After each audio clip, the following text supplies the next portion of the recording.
Doesn't look like anyone's been here. What's that smell? This officer is, unknowingly, reacting to the decomposition odor coming from Craig Thetford's hidden body. Police have been searching for him for months with no success, and even now, with the foul odor in the air, they still have no idea he's buried only feet away. Yo, what's up, Vinzal? Dirt? Where's that blood?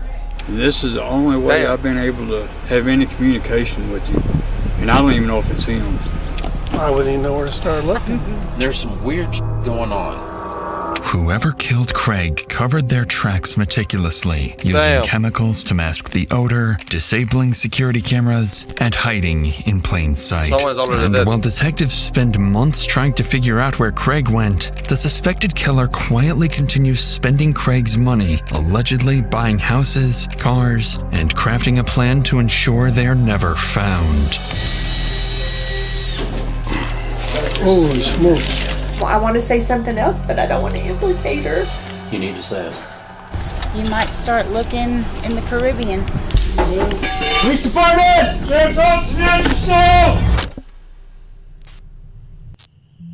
It's a late May evening All in footage is Cloudcroft, real and New obtained Mexico. by US Tucked law among enforcement. wooded Let's go. acreage and mountain terrain sits a 2,000 square foot property owned by 60-year-old Craig Thetford. He lives inside this large 3-story house with his wife Dina. The Thetfords enjoy a comfortable lifestyle thanks to Craig's roofing business. They own multiple residential properties and frequently take luxury vacations. But a few months ago, something dark took place inside the Thetford household, and it went unnoticed for weeks, until May 2025, when the Otero County Sheriff's Office receives a disturbing call. Communications on a recorded line. How can I help you? Who would I talk to have a wellness check done on an individual? That would be me. What's going on? His name is Craig Thetford. Everybody here in Texas has been trying to get a hold of Craig for nearly 2 months. Okay. We can't get a hold of his wife. We're really concerned about him because this is not like him. He always answers his phone or calls back. Even his family here hasn't been able to get a hold of him. Nobody can get a hold of him. On the line is Larry Scott, requesting a welfare check on his friend. But something about this call is different. As Larry explains, nobody has seen Craig or his wife for months. A detail that's highly unusual since the wife most killed missing him. person reports come within days. Following this, officers are dispatched to the address to conduct a welfare check on the Thetford couple. Once they pull up to the long driveway and step out into the mountain air, they can sense something is off about this place.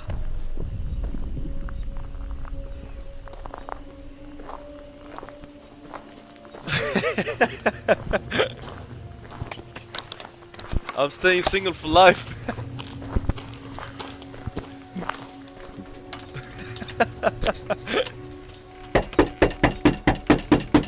Sheriff's office!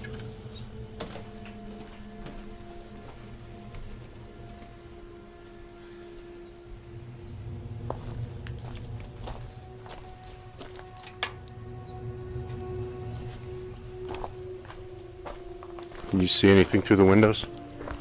Yeah, I got a pretty good look through the windows. Doesn't look like there's anyone in there. As officers walk around the residence, they notice the sheer size of the property, with multiple carports and outbuildings. Lights are on throughout the home itself, but strangely, no one answers the door. Looking through the windows, one officer notices several boxes stacked, suggesting that the couple might be in the process of moving or had already left. As another officer circles towards the carport, he hesitates. There's something odd about the air around him. I got a pretty decent security camera on the back. Doesn't look like anyone's been here. What's that smell? Oh my god. Coming from the carport, a faint, strange odor drifts through the space. But up in the mountains, with wildlife and wooded terrain, unusual smells aren't uncommon, so the officer brushes it off and moves on. With the Nah, home it's his appearing body. vacant and no immediate signs of foul play, cops call it Oh off my and days! leave with the impression that the Thetford couple likely moved Nah, out my and simply brother forgot to Craig. inform their friend Rest in Larry. peace, Craig. Unknowingly, officers are walking away from the first signs that something far more sinister is at play. Rest in peace, Craig. The next day, He gone. things begin to shift into something more serious as police receive a second call about Craig. However, this one carries more concerning details than the last. Telecommunications on a recorded line. How can I help you? Okay, this is gonna seem really, really strange. About 4 months ago, my grandpa had went off the face of the world, and he's a volunteer firefighter up there. He loved to do it. He talked to me about that all the time. And so I'd like to place a wellness check. But the only person that said she's talked to him in 4 months is his wife, and apparently now they're getting a divorce. He's doing a whole bunch of stuff, but I don't believe it. It's not my grandpa. It's just really strange. What's his name? Killed him and Greg took the Thetford. money. What's your name? My name is Cody Gibson, and I'm his grandson. His wife is supposedly No in Texas way. getting a divorce. With yet another welfare check request from Craig's grandson Cody, a clearer timeline basically begins to killed- form. I know that she killed him It and now she took sounds all the like money. Craig hasn't been missing for 2 months as previously believed by his friend. Instead, he hasn't been seen for over 4 months, which is even more Damn. alarming. Additionally, the reason no formal missing person report was filed starts to make sense, as Cody goes on to explain that his grandfather's wife, Dina Thetford, has been telling everyone that Craig is in Mexico with another woman after filing for divorce, a story that doesn't sit right with Craig's grandson. Following this second call, Otero County Sheriff's deputies are dispatched back to Craig's Bro, I'm house. breaking up with you This after time, this. instead of simply knocking and leaving, they widen the scope. If Craig and his wife aren't inside the house, maybe someone nearby has She looks like a serial killer to me. seen or heard something. Okay, not a serial So killer, but a deputies murderer. begin canvassing the surrounding properties. A decision that will quietly kickstart an investigation into what may become one of the most elaborate and twisted homicide cover-ups they've ever handled. Deputy Pintor with the sheriff's office. By chance, have you seen your neighbors over? No, sir, I hadn't. I've been really worried about him Okay. since January. And we were real good friends and everything. Okay. And we were both on the James Canyon Fire Department.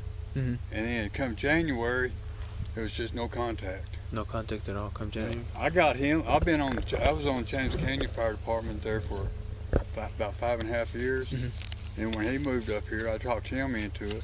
Okay. And I mean, we were real good friends and everything. Yeah. And then Josh over here, we got him on the fire department. Josh and Heidi here would know more information about them because Okay. I know. Do you know what the address is over there? It's just that A-frame right there. This one right here? Yeah, this one right here. This was last year, by the way. Hi, can I help y'all? Yes, ma'am. How are you? I'm Deputy Pintor with the Otero County Sheriff's Office. Yeah. We were looking for Craig Thetford. Yeah, we haven't heard from Craig. Okay. We're buying the house from him. He was in Breckenridge taking care of his mom. Okay. You know, his wife Dina is my friend. She's in and out from the house down there. Okay. But she hasn't really talked to him either, which is weird. Have you talked to Dina lately? Mm-hmm. Yeah. Yeah.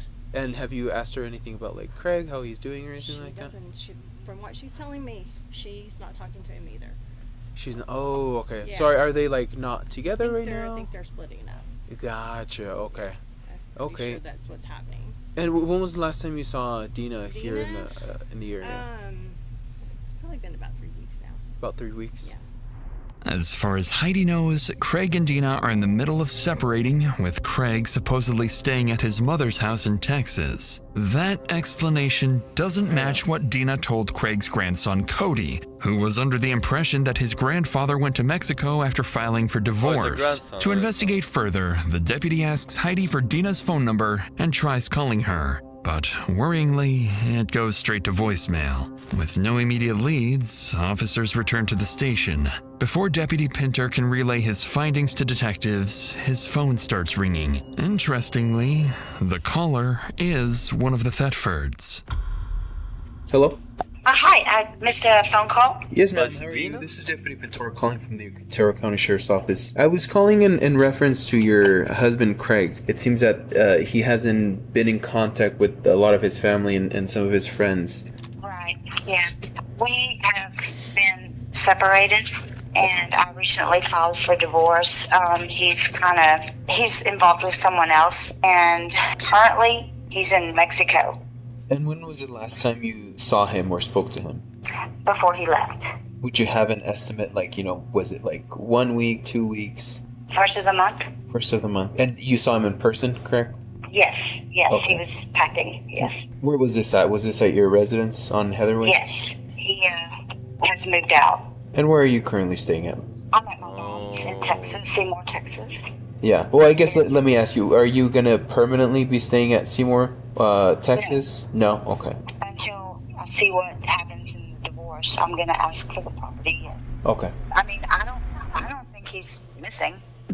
On the line is Dina Thetford, clarifying that her husband is actually in Mexico with another woman. The same story she told Craig's grandson, but different from what her neighbor reported. Naturally, this drastically complicates the investigation, as locating a missing person in another country is exponentially more difficult. But during the phone call, Dina also goes on to explain that she suspected Craig of cheating on her for nearly a year before confirming the affair a couple of months earlier. Now she's staying with her mother in Texas, but plans to return to New Mexico and fight Craig in court to keep the property for herself. The deputy confirms Dina's current phone number before ending the call. Aside from the inconsistent story about Craig's whereabouts, police have no reason to believe Dina is hiding anything.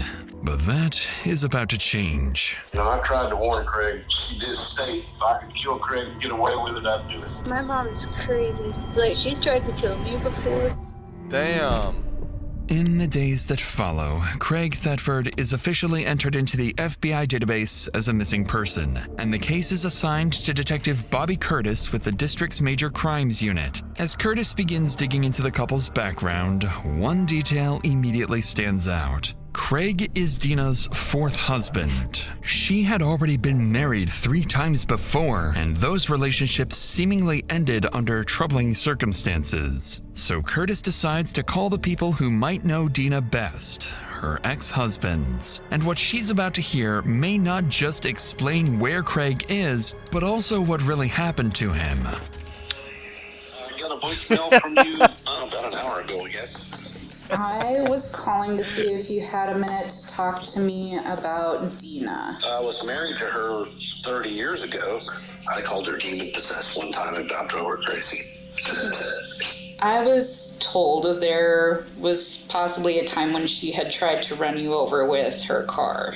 I would probably say that's more her drug-addicted or alcohol-addicted state that she gets that way. And that's the best time to leave her alone is when she's that way. I think that's how we both survived for 10 years. Hello? Hi, is this Scotty? Yes. Hi, it's Detective Curtis. First, let's go ahead and start with why did you guys end up getting a divorce? Because she's crazy. She is what they classify as a binge drinking alcoholic. Whiskey turns her evil. Yeah, she assaulted me multiple times. Broke 2 pair of glasses, balled up her fist, and hit me. Twice she tried to kill me. I was always afraid something like this was going to happen because I knew she was capable. And then, Damn. when I saw that Craig was missing, I immediately called. I tried to warn Craig multiple times, and she did state in front of me and my wife, if I could kill Craig and get away with it, I'd do it. That final remark from Scott is disturbing and certainly doesn't bode well for the situation.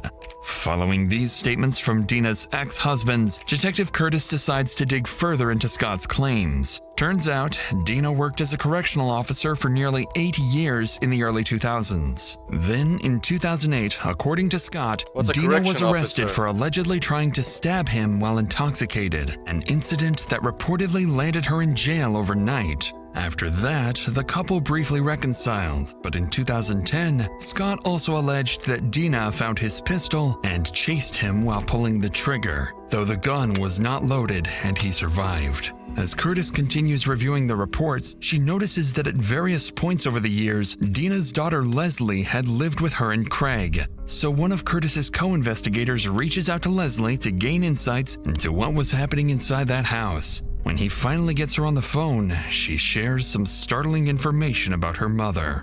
How are you this morning? Good as it can be. How are you? I'm good.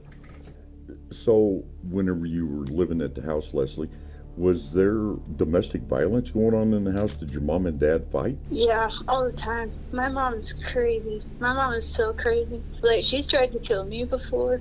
She stabbed one of her own other daughter. husbands. She tried to run my real dad over with a car.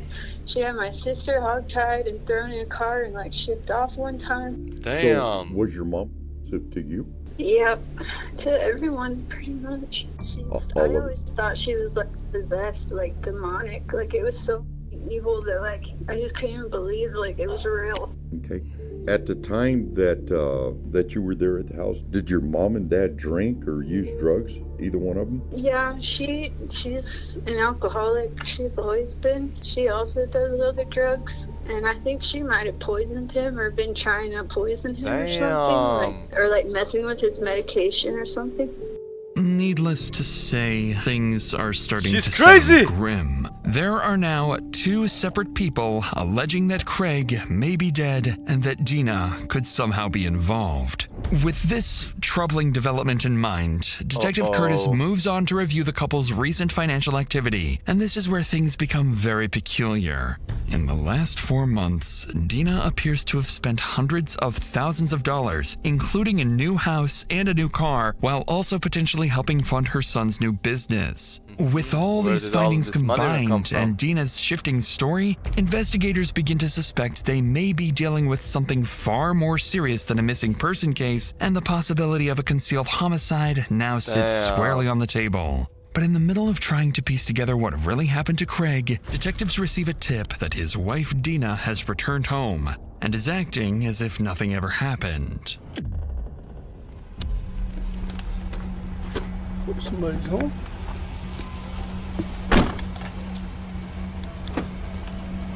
Following this, Deputy Roger Schoolcraft is sent to check if Dina returned home and can provide any answers. In a few seconds, he will come face to face with the one person investigators now believe may be their prime suspect. But before we get to that, with that said, let's get back to Deputy Roger, who's on the verge of hearing a story that may explain why Craig truly vanished. Schoolcraft.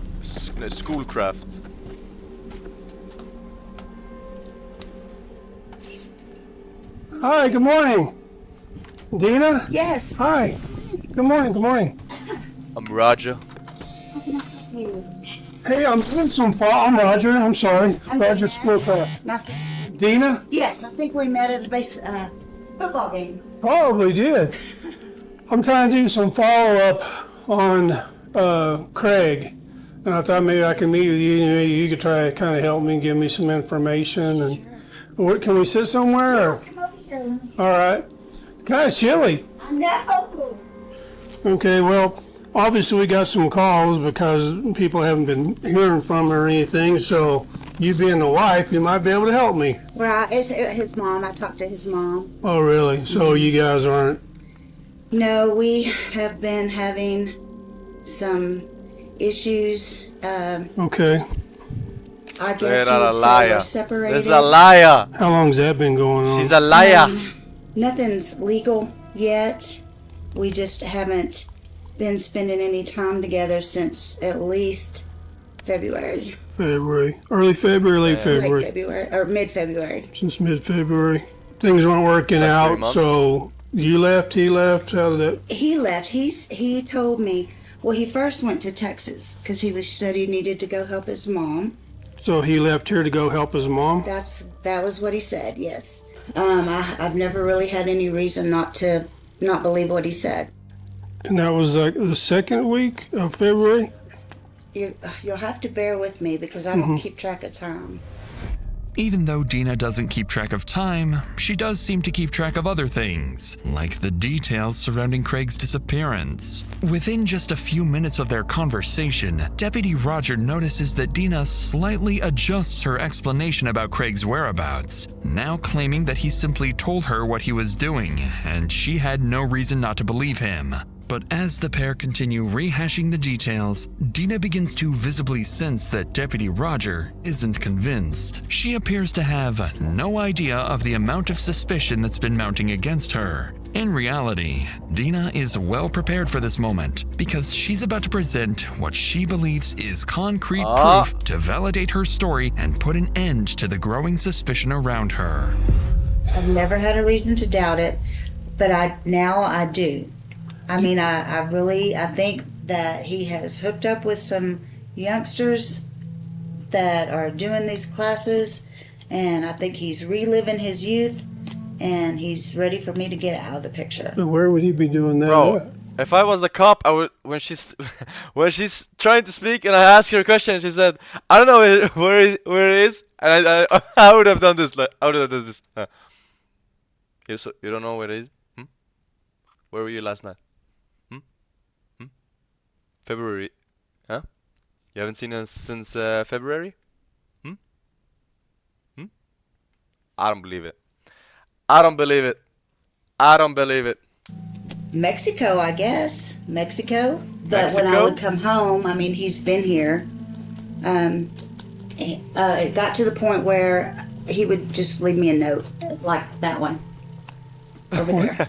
Now this. Where the fuck were you last night? This is our communication right here for the last 2 months. Okay. And there's been several, but this is now this one is from not like 2 weeks ago. Okay, and you put, please, this is your handwriting and that's his? Yes, because his family's been calling me, where is he? You know, and I'm like, I know as much as you do. Where's El Salto? Mexico. And he has friends in El Salto, or he went? Goes, El Salto is a trophy bass fisherman. Oh, okay, yeah.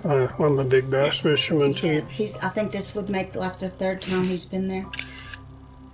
Even if Deputy Roger tried, he couldn't sound fully convinced that Craig actually wrote this message. But he takes the bait anyway, or at least allows Dina to believe her plan is unfolding exactly as she intended. Conveniently, Dina quickly moves on to the next step in her plan. I don't believe There's it. something downstairs that might help clear things up. Whatever she says, she's she's willing lying. to share it off the record.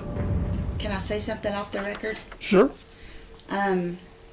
Craig You're the keeps all killer. our money in cash. I can't get in the safe, so I can't tell you if he took it or if it's there. All the money? Mm-hmm. Why can't you get into the safe? I don't have the combinations. Was that But an if issue you're between the two of you? They if wouldn't let it's you have your money, access then to you the should know safe? the code to the It wasn't safe. an issue with us, but it was an issue with his first wife. Well, she was stealing money from him or what? Okay, I understand now. And how much? 1.5 million. Whoa. Did you show me where that safe is? Okay. Now we're talking money! A substantial amount of money by anyone's standards, and Deputy Roger is beginning to suspect he may already know why Craig suddenly vanished. Even though Dina claims she can't access the safe, Roger will soon discover that this, too, might not be true. But since Dina brought up the money unprompted, Roger recognizes an opportunity to dig deeper and decides to take it. I'm sorry. You got me? I've got a bad knee. I'm apologizing. Well, we could do No, that's the good. ground weight. No, just getting old. I feel you.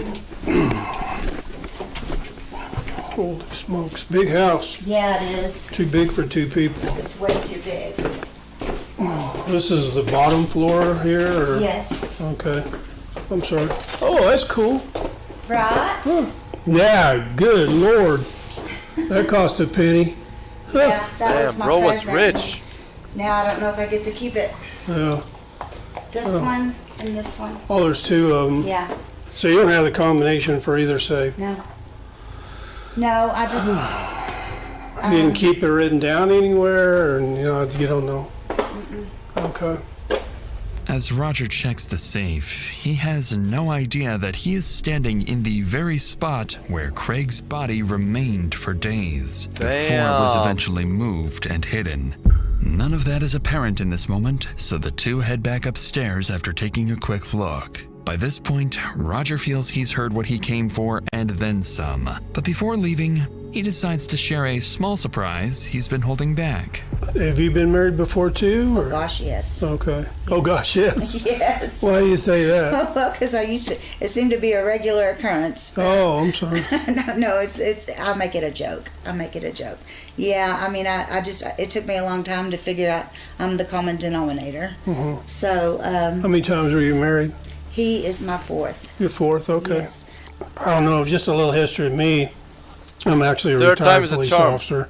Came back to work about 2 years ago. I got bored sitting at home. But the vast majority of my career, I worked in investigation, CID, homicide unit in Albuquerque. So that's most of my career has been doing that. Deputy Roger leaves little room for doubt, subtly making it clear that he is, in fact, investigating a possible homicide. Even though Dina tries to appear nonchalant, her face tells a different story. She looks visibly taken aback by the idea that a homicide detective is now sitting in her living room, and the timing of Roger's reveal couldn't have been more deliberate, coming right after Dina seemingly acknowledged that she's the common denominator in her previous failed marriages. With the surprise revealed, Roger wraps up the conversation and heads out, leaving Dina with a clear implication that she may now be a prime suspect in the possible homicide of her husband. A thought that will soon begin to consume her. At the same time, Roger walks away with something else he believes he identified during the hour-long interview: a possible financial motive behind Craig's disappearance, as well as an even stronger suspicion that he may have just been speaking with the alleged killer herself. Before heading back to the station to relay his findings, Roger's relentless instincts get the best of him. With more than 2 decades of experience and having handled a case with eerily similar circumstances that later turned into a homicide, he can't shake the feeling that something isn't right. So instead of leaving right away, he decides to stick around the neighborhood and speak with people who live nearby. A move that will not only fuel Roger's growing suspicions, but also reveal some new details police hadn't fully heard before. Roger Schoolcraft on the work. What are you He's doing? cooking. Hey, Roger Schoolcraft, we met. Yeah, I was at school. You want to go here? We can come up Will here. a dog bite me? No. Oh, okay. There. Just a good barker. What, do you know anything on the last time you saw him or talked to him? You know, it's been a while, and there's some weird things going on. Yeah, for sure. And I don't want to. I'm not trying to implicate anybody. From what it sounds like in the past, you know, whenever those two get like, when I say those two, Craig and Dina, they get together, and you mix in a little bit duo of the alcohol, century. Things get a little bit flammable, or can be. And Craig said, if anything ever happens to me out on one of these calls, Dina has a combination to the safe, and I keep an envelope full of money in it. And this is the only way I've been able to have any communication with him, and I don't even know if it's him. Wonder who he supposedly went fishing to Mexico with. See, we had a call like this a long time ago. Long story short, turned into a murder. But she was staying in the house 3 weeks after she'd murdered him, and she drug him out in the back porch and covered him up with a tarp. Kind of rings the same deal. Same story, all he went on a fishing trip, well, he kept not showing up for work, and people were calling. So he's really nowhere to be seen. No, ma'am, he's nowhere to be I think found. everything we've been told and heard is. I wasn't sure how you. And I want to say something else, but I don't want to implicate her. You need to say it. When we first moved here, we were just having conversations, and she was like, and she didn't say she'd kill him, but she was like, if it happened, you know, I'd be okay with it, kind of to that effect. Mm-hmm. By now, the pattern is becoming impossible to ignore, and it seems like everyone familiar with the couple is thinking the same thing. They're just hesitant to say it out loud. Notably, Craig's firefighter friend They Thomas also know. also reveals that They Craig also told know. him Dina has the combination to the safe, directly contradicting Dina's claims earlier when she claimed she had no way of accessing the money inside the safe. Roger records these statements and eventually heads back to the station to speak with the lead detective Curtis to determine their next steps. Even though investigators are now strongly considering the possibility Rest of in peace, Craig. homicide, they still lack physical brother, evidence Craig. of foul play, or Craig's body, at least for the time being. Fucking Dina. Fucking 5 Dina. days after his initial visit, Deputy Roger returns to the Thetfords' house to follow up with Dina. They still haven't been able to reach Craig, and the situation is looking increasingly grim. But this time, something different awaits Roger. As he arrives and steps out of his car, he notices something unsettling on the ground. Oh. What's on the ground? Oh, dirt! Oh my god, she buried him. She buried him. Oh my god, she buried him.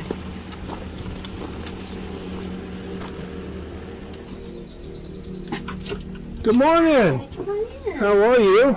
Good, how are you? Good, good. I was about to make some coffee. I'll take some coffee. What are you putting in the ground? I'm not putting it in the ground. I was trying to flatten it. I'm going to roll those rocks back in there. Oh, I saw that metal thing. I thought maybe it was some kind of a holding thing. It's an above ground gardening. Oh, yeah. Roger treats the discovery lightly, even joking about the massive hole Dina dug outside. But he'll soon find out that he's been, unknowingly, walking right over the truth this whole time. Oh Was he my close god. to? Was he close to any of the females at all? He's nice to everybody. I mean, everybody adores him. Yeah. You know, we were Bro. going to church and everybody just loves him, and the neighbors, he would do anything for anybody. So his neighbors had a gripe with him or an issue with him. It's just so unusual for somebody to just completely pop off the radar. Just poof, they're gone. Well, it's a mystery. I just keep thinking he's maybe got an enemy that we're not aware of, or somebody that felt like they had something to gain. I think, you know, if I had just left when he told me to, Bro, I'm not then none lying. of this would have happened. With this statement coming directly from Dina, she has effectively pointed the finger at herself. Whether she realizes it or not remains to be follow. seen. With the remainder of the conversation yielding no new leads, Roger wraps up his second visit and heads out, still empty-handed. But as he leaves the property, Roger has no idea that this might be the last time he ever sees Dina alive. In Damn. the following weeks, My brother. things begin to escalate dramatically as Dina appears to have vanished. Any phone calls from detectives went straight to voicemail, and police were unable to locate her. Investigators also caught wind of rumors alleging Dina was talking about fleeing to Jamaica or taking her own life. However, there's a huge development that's about to happen today. Because sometime in the afternoon, an old co-worker of Dina from her prison job calls lead detective Curtis with an explosive tip. Hello? Hi, is this Andrew? Yes, ma'am. This is Detective Curtis with the Otero County Sheriff's Office. I had a message that you had called. Yes, ma'am. All right, what can I help you with, sir? I recently got in touch with an old friend of mine. She was married to that dude, and apparently she said she shot him. I have a conscience, and I couldn't just not say nothing. Can you tell me her name? This is his wife, Dina. Did she tell you when? No, ma'am. I don't know none of the particulars.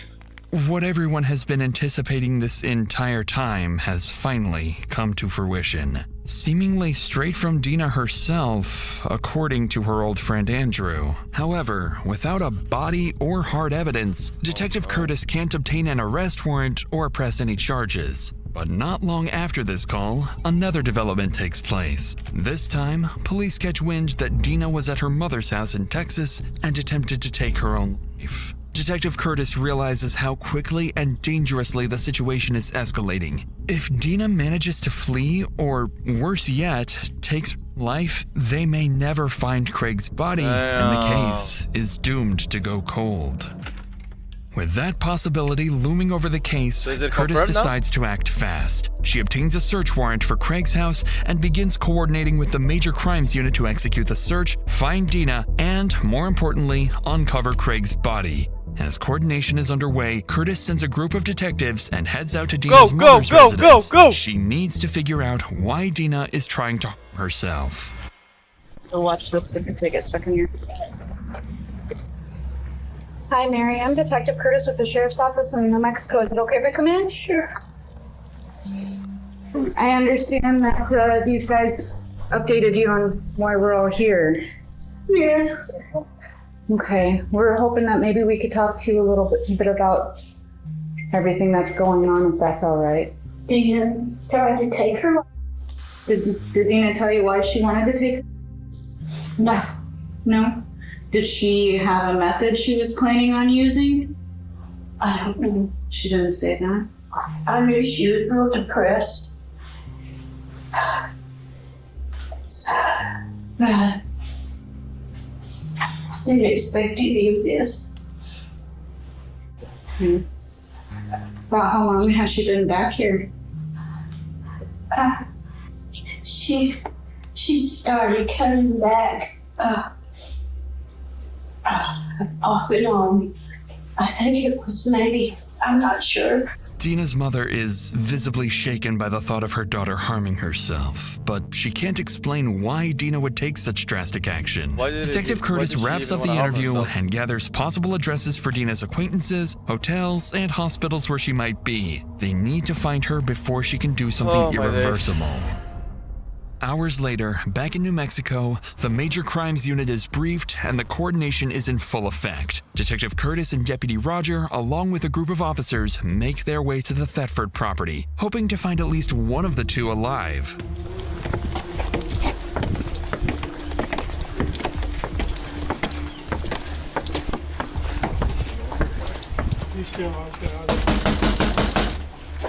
Sheriff's Office!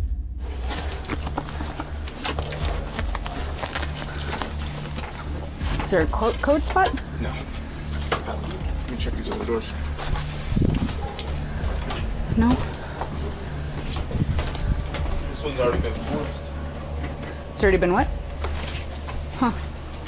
After circling around the exterior of the top floor, deputies discover one of the front doors is suspiciously unlocked, suggesting Dina may be somewhere inside. Officers decide to conduct an initial sweep for potential threats. Given Dina's violent past, her prison officer background, and the murder allegations hanging over her, deputies can't be too careful. One of the deputies has a code for the garage door downstairs, and that's where they decide to make their entry. Through the garage! That door's familiar.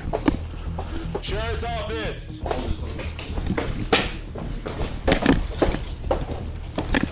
Clear. Is it locked? There's there. There's two doors to the left. We're gonna open this. Stairs. I got stairs. That's it. You got stairs? If you want, so there's another door on this other side. You want to check that door? Is it in the basement? The basement, maybe?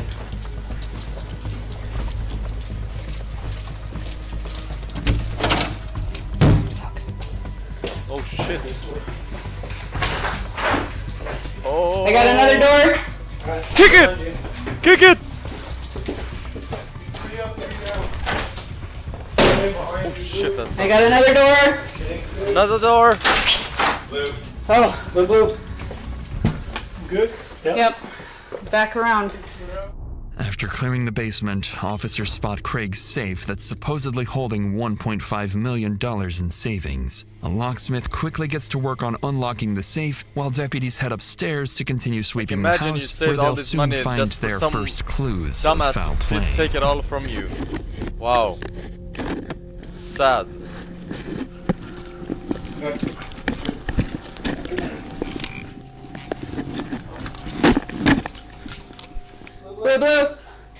Blue. Blue. What's blue blues? What does that mean? Like clear? Call clear. Blue, clear. I heard he checked the bedroom here and the bathroom and the closet. As police finish sweeping the house, they begin to notice multiple clues that suggest a violent event and subsequent cleanup. Multiple bottles of bleach scattered throughout the house, a surveillance system that appears to have been physically disabled, and various areas showing signs of cleaning. But with no sign of Dina or Craig's body in the main house, deputies move outside to check the outbuildings, starting with Craig's man cave. It's the man cave.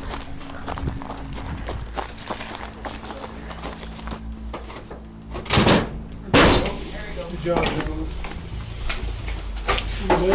Police Department! Sheriff's Office announce your cell! Search warrant! Looks like you have an upstairs. Bro had a man cave! Small room, got a door. Imagine she just jumps Small room coming out. on someone. Okay, small room. I would actually have shut my pants. Clear. Clear. So I'm looking to see if there's any cameras. I haven't seen. There's cameras on the back side of this house. Yeah. Which is good. If we find anything. I'm sure she destroyed it if there was any. Is that dirt? Or is that blood? Oh no. As deputies continue their search, they also find a table saw with possible blood traces, as well as suspected splatter in the workshop area. But still, what in no the Dexter's human name body is or this? remains anywhere. In the meantime, back in the basement of the main house, the locksmith is seconds away from opening Craig's Dexter in safe real and life! confirming something Deputy Roger had suspected all along. Oh my days!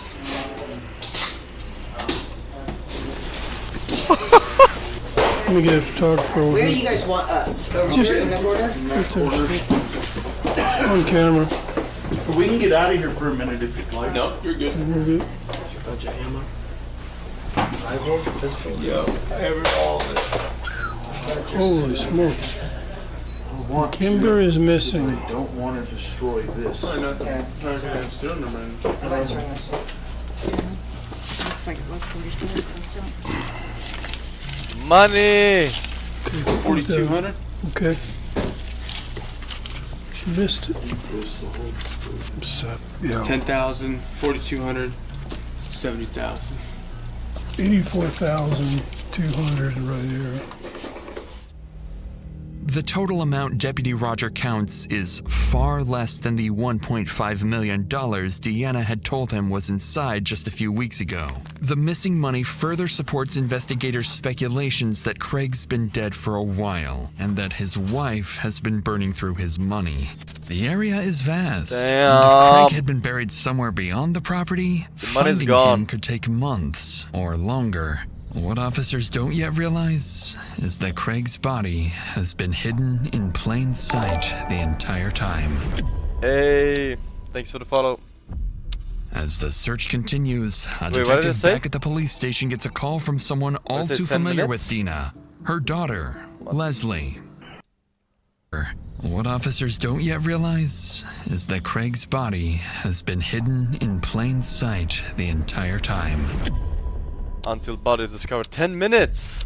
As the search continues, a detective back at the police station gets a call from someone all too familiar with Dina, her daughter, Leslie. The last time the detective spoke with Leslie, she revealed startling allegations about her mother's behavior during the time they lived together. This time, however, Leslie has critical information to share. Details she and her siblings supposedly knew for a while, but she's the one who finally decided to talk. Randy, it's Lizzie, and I have Leslie on the line. Leslie- So I told her that I had kind of filled you in, but I was going to let you ask her any questions you might have. Okay. Hi, Leslie. How are you this morning? Oh, you know. Hanging in there? Yeah. Well, good. So, Leslie, can you tell me what your mom told you?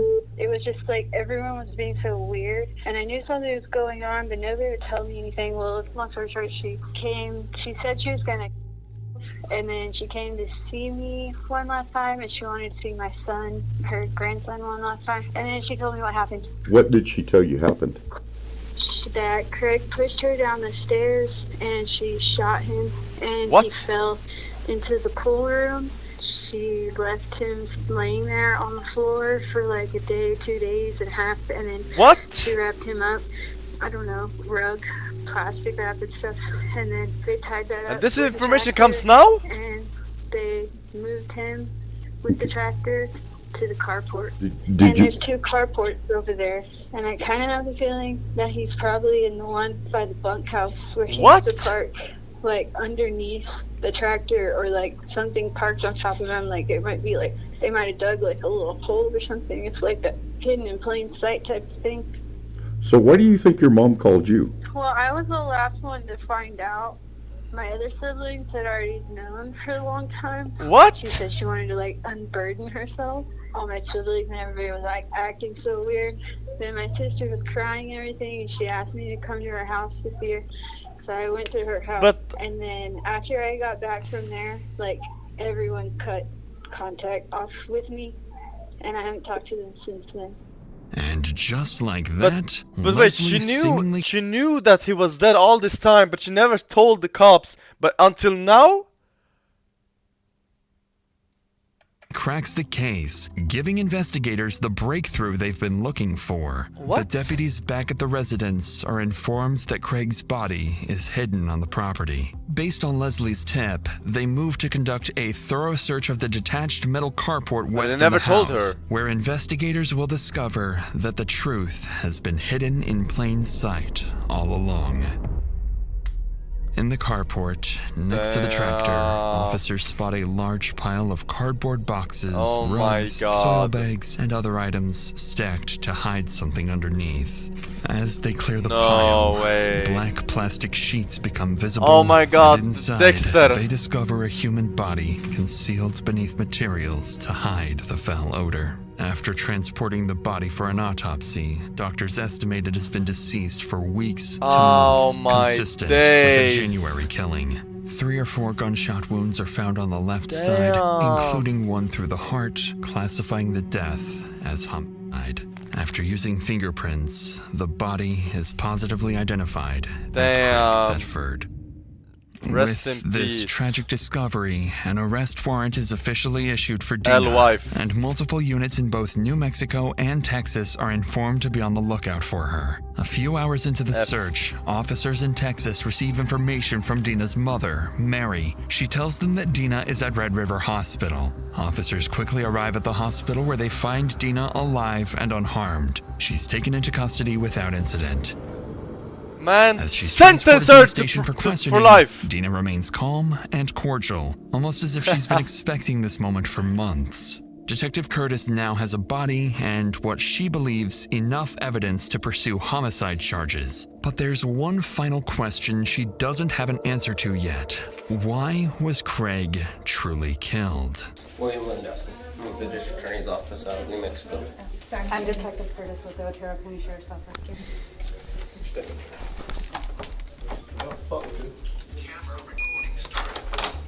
So, I'm sure you understand why we're all here. Yes. Did you get a copy of your arrest warrant No, I yesterday? haven't gotten when a you were copy picked yet. up? Okay. Anything by anybody, anywhere. Okay. And I'm just gonna tell you right now, I'm gonna need a lawyer. Okay. And that's as far as I'm gonna go. Okay. This is my plan because I don't know any better, any other way. I don't either, unfortunately. They don't let me get very close. As fate would have it, Ah, Detective Curtis so- won't get the answer she hoped for, as Dina invokes So her right to a creepy. lawyer, effectively ending the interview. Following this, Dina is booked into jail without bond for first-degree murder and tampering with evidence. And while the why of Craig's death remains unanswered, Oh my the days. investigation continues. Imagine In laughing, the following weeks, detectives and prosecutors Still gather their hasn't got his evidence and sentence? build a classic circumstantial homicide case, alleging Dina intentionally shot Craig multiple times inside the house, moved and hid his body, lied repeatedly about his whereabouts, and looted shared assets. Prosecutors believe what they have will lead to a conviction, with the main open question being whether the jury finds first-degree murder or a lesser homicide charge. As of March 2026, Dina Thetford's case is still in the pretrial phase, and she remains innocent until proven guilty in court. Look at her! She faces life in prison with the possibility of parole after 30 years if convicted of first-degree murder, or 18 years if convicted of second-degree murder, plus additional time for the tampering charge. What? Give her life and call it a day! Who's hiding under the blanket? U.S. justice, by the way.